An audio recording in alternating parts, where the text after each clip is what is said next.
Hi everybody, welcome back to my channel. And I've done the tomatoes. I'm not going to tip the bowl over, but that's 200 grams of raw tomatoes. And I put the basil in there. And so now I'm going to simmer the red peppers, and I'm going to be adding the spices as I go along. So in they go.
Pepper,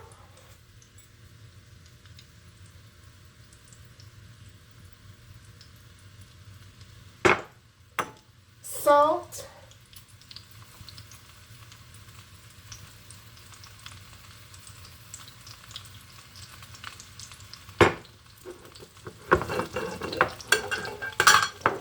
bay leaf,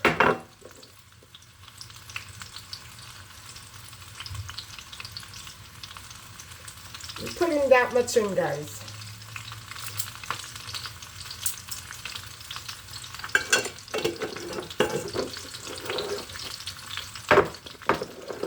Oregano,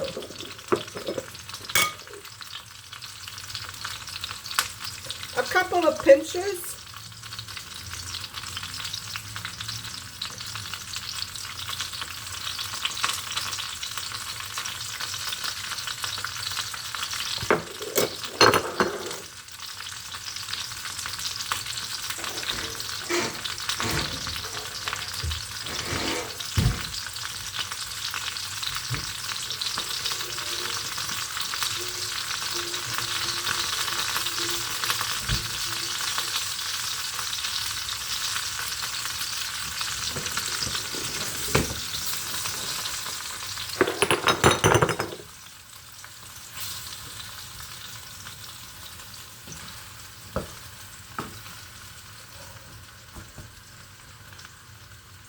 and so it's 1:35 now, and this should take a good 15 minutes or so.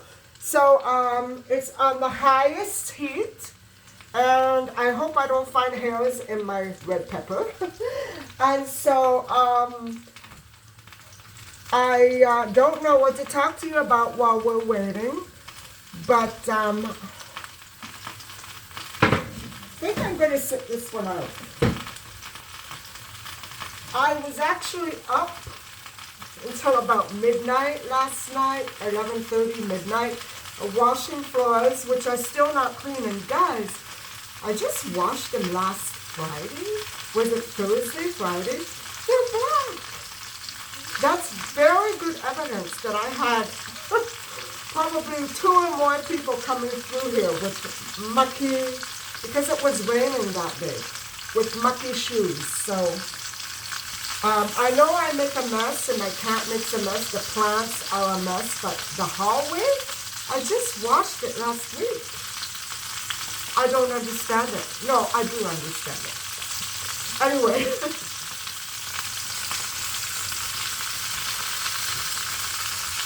So I already have the oil in there. I forgot to mention that.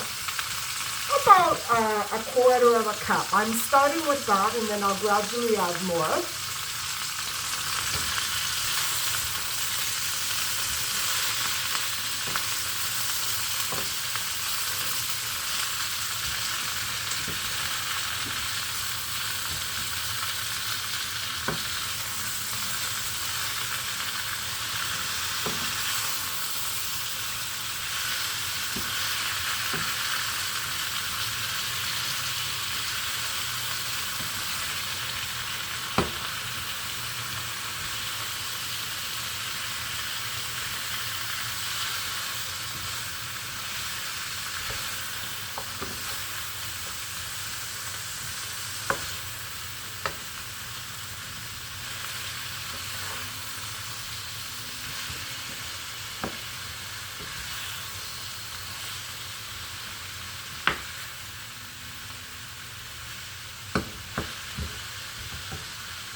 So guys,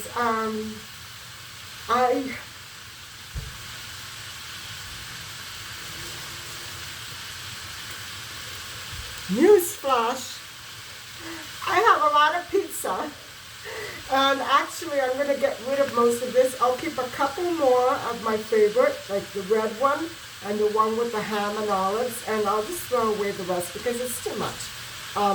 But I'm glad now that I found out about the yeast and what a difference it makes. So I have to get rid of this. It's way too much for me.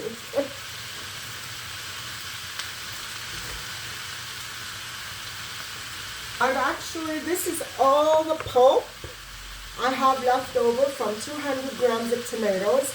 And you know, it's interesting that all you have to do is squeeze it, and there's water. So I may just use a little more of it before I put the tomatoes in at the end. And yeah, that's a lot of pulp.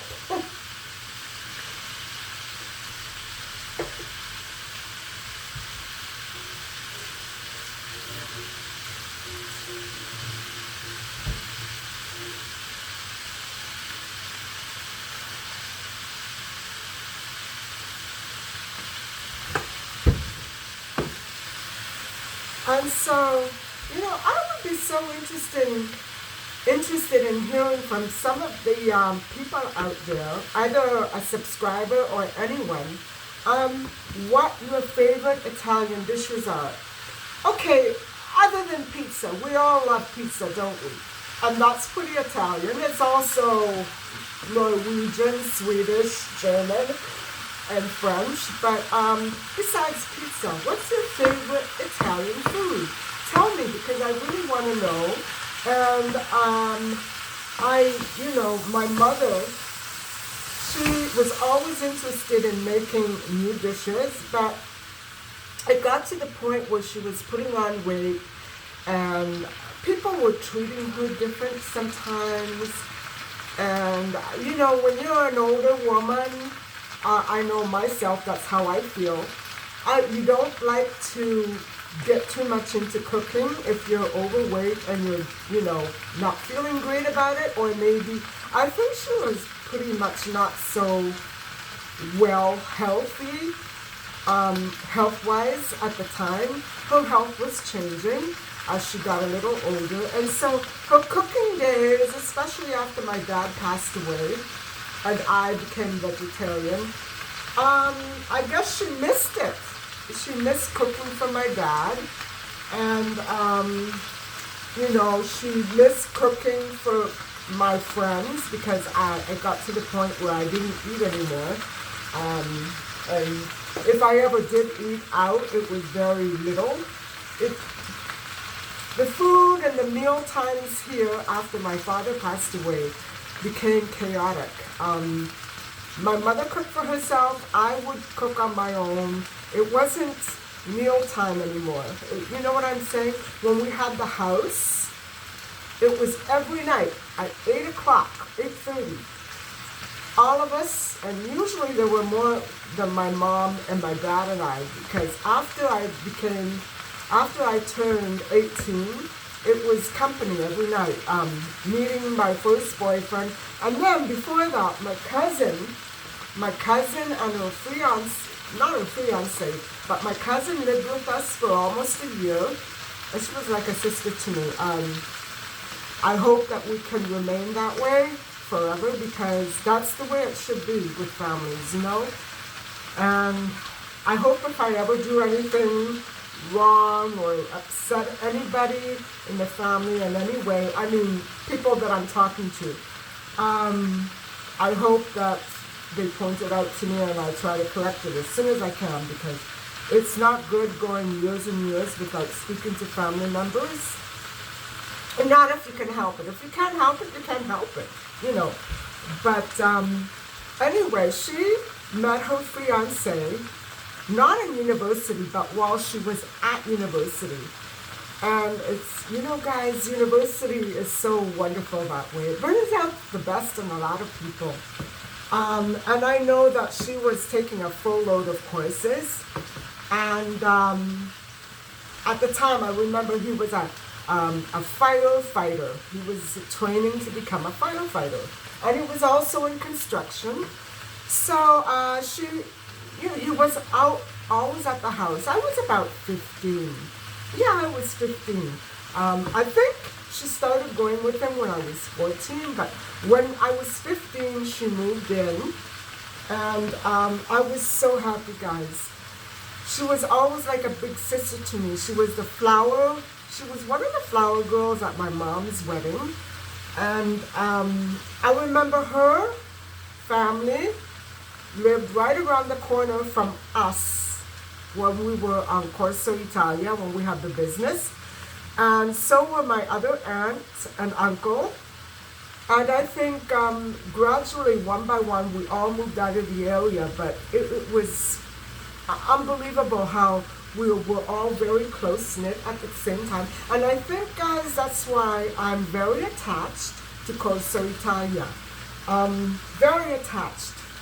And another interesting coincidence is that, remember I was telling you way back in one of my story times that I met these two sisters. One of them I met abroad in my beach home in the city, in the resort. I actually met her at a nightclub. A friend of my dad's introduced us.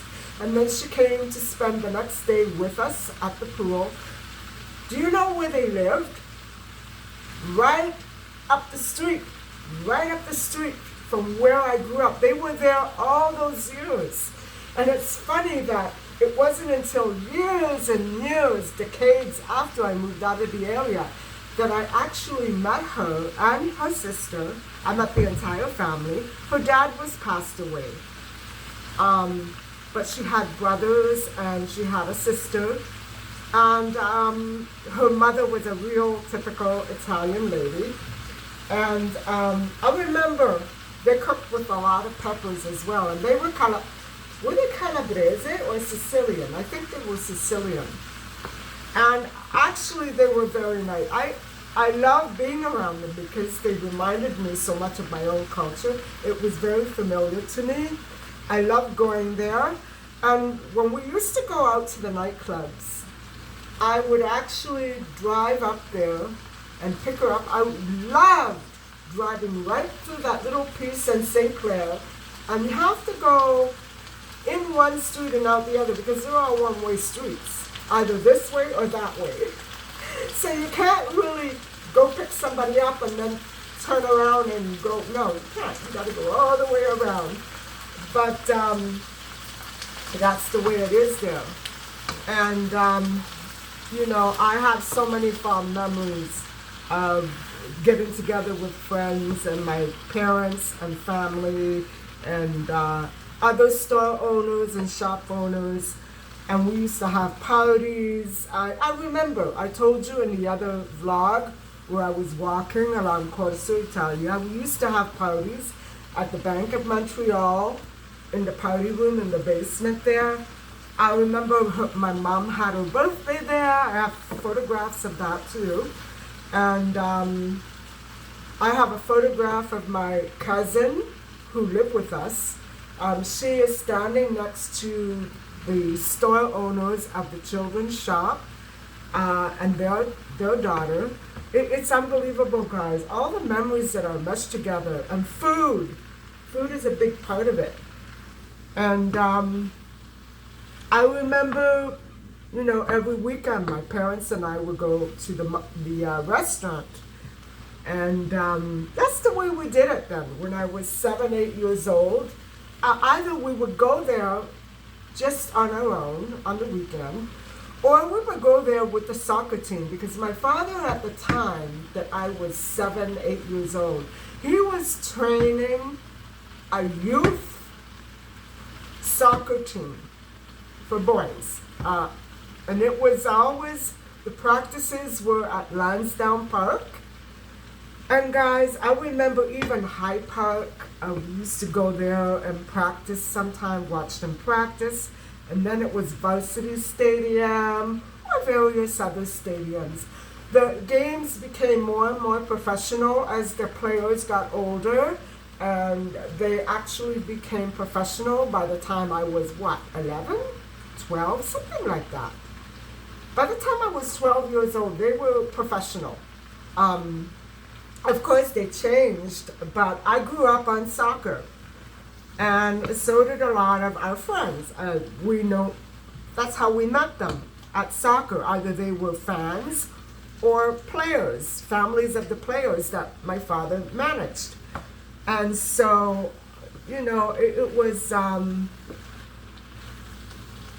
I guess what I'm trying to say is that this recipe, I remember this recipe from my St. Clair days, from the days where my cousin moved in with us and we had company for dinner, always her fiance at the table. Every night at supper, my dad would come home late from work, so it would be about 8, 8:30. It was always dark. And so that was when I was about 15. And then after that year, I turned 16, 17, and then on the 3rd year later, I met my first boyfriend. And this was the dish I was telling you about in the hippocampus vlog, where I put it in front of him and he said, I don't think so. And then he ate every scrap of it. It was so good. So it's always the fall season that reminds me of this dish, or vice versa. And because every fall when I start seeing those beautiful luscious banana peppers, I think of this recipe. And the eggplants are absolutely in season. If they aren't, they should be, because where I shop, they're beautiful. And some of them are so huge. One of them was double to what I needed, so I had to put it back. And I ended up, it was 2 medium Sicilian eggplants for this recipe, so that's not bad. But guys, I had another pepper in the refrigerator, so I threw it in. It's a slightly lighter color, which is part of the reason why I threw it in.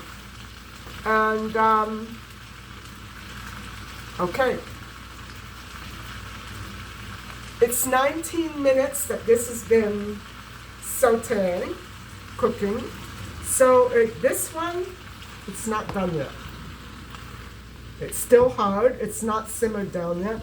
So this takes longer than 15 minutes. I knew it would take at least 15, but I have a feeling that the potatoes will be taking slightly more than these. So however long these take, the potatoes will take longer, for sure. And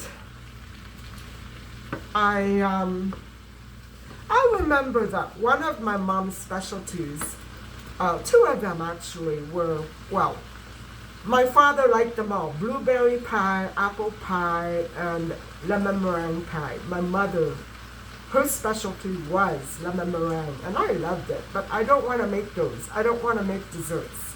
I have the recipes. I don't want to make them. But my own personal specialty, and I didn't always make it properly, guys. I was experimenting. I was training. Apple pie. I liked mixing together the sour and the sweet apples. I would use very occasionally Granny Smith, but usually McIntosh and golden or delicious apples together. And I had no secrets really. It's just that every once in a while the crust would turn out, like a big basketball. No, I made a mistake, okay? But I really did make some very good apple pies at the house. But you know what, guys? After we moved here to the condo, something weird started happening. We didn't have all those sit-down meals that we used to have at the house. Nobody came over anymore. And my father's friends came over occasionally, and it was always a nice, meal that we prepared for everybody. And his family came over from Europe, and that was also a very big occasion. Every time they came over, we would make huge meals, like feasts.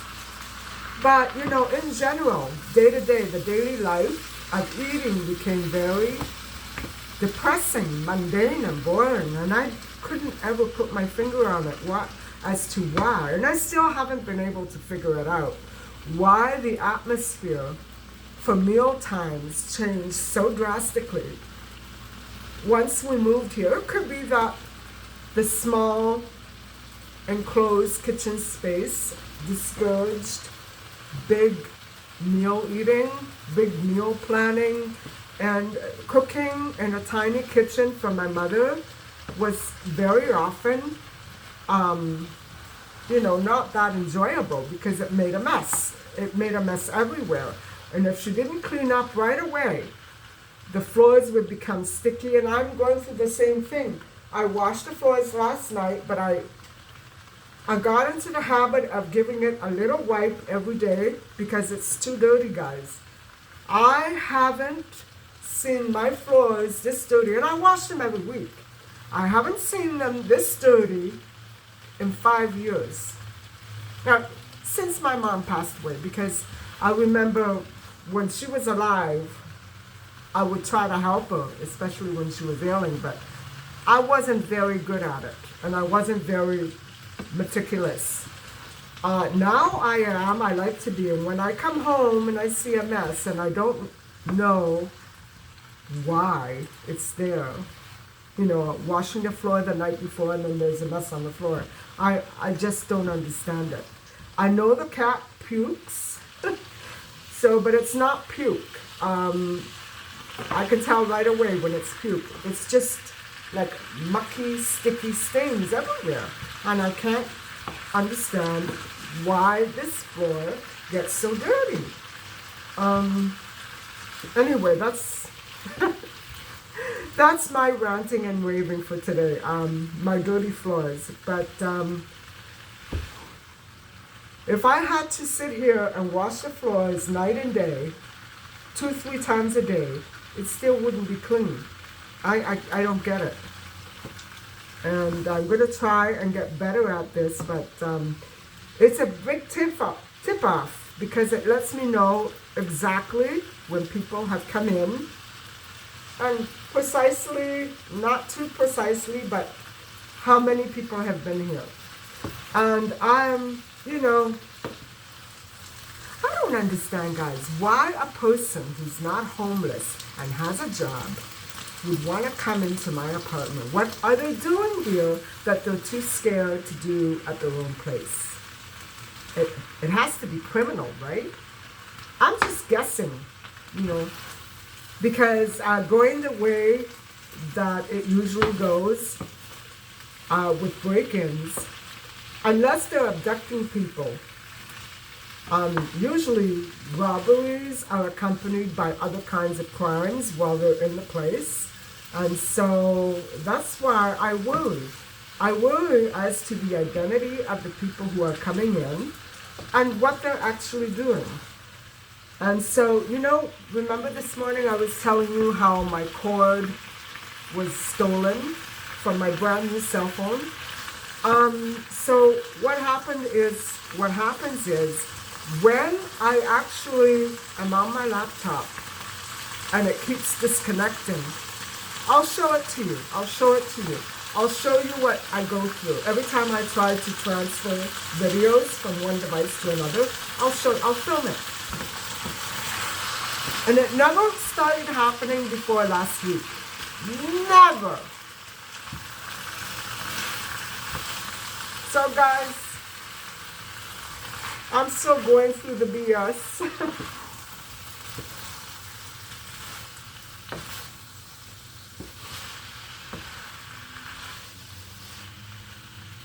I think I should add a little tiny drop more of oil. I've already put in about 1/4 of a cup. I'm going to have to buy more olive oil.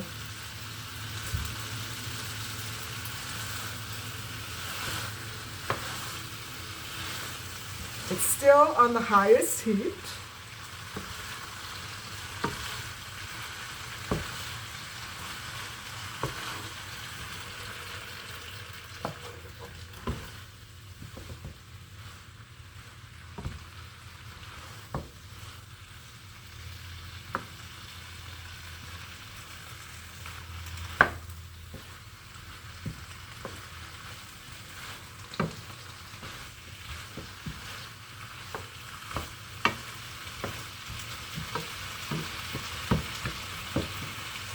I think I'll add just a bit more salt.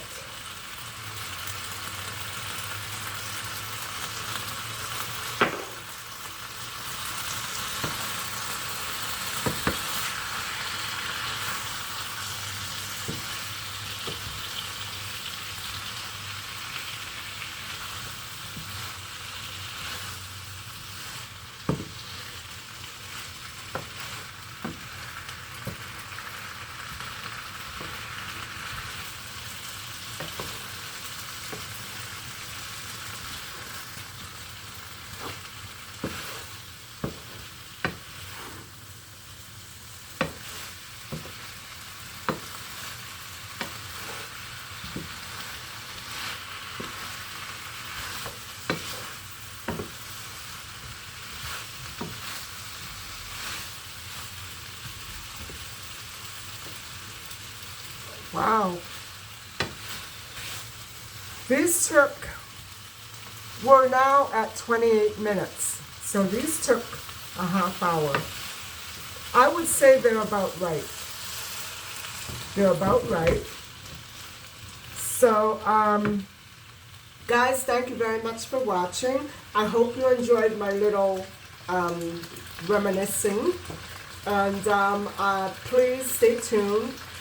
Don't forget to like and subscribe. My next step will be to cut and soak the potatoes. I'm not going to film that, but I will film the cooking because I'm interested in knowing how long it will take. So I want to show you the real time. Anyway, stay tuned and I'll talk to you soon. Bye-bye.